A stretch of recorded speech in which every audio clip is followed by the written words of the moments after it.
So this one you can see I flattened the bottom a little just by tapping it on the table. I could leave it like that, or if I wanted what's called a foot, which on a piece is this like raised kind of rim here, a foot, I might make a coil, which I could place on here. Remember, we would absolutely need to score and slip that on.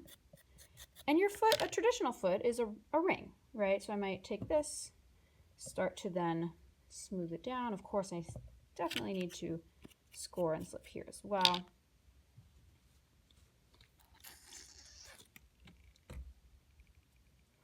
And then I would use my finger or a tool to start to blend this down.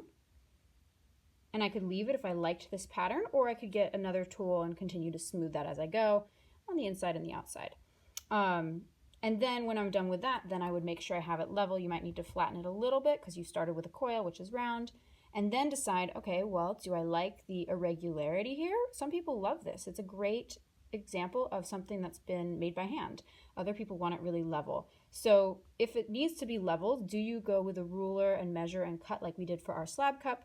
Or perhaps it's not a big deal and you just make a small coil and score it into place just to kind of patch it, right? And then I can smooth it together. Remember, if you have any cracks, like this is kind of showing a crack here, then I would want to patch it with what I call a little clay Band-Aid. So I might score that spot, grab a little smush of clay to patch it up, right? So all of these things have to be done before we add our underglaze.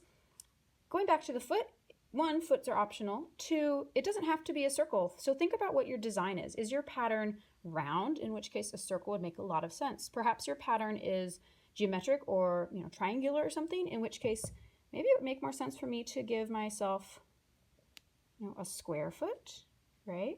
Or a triangular foot. I'd shape this a little more before I attached it.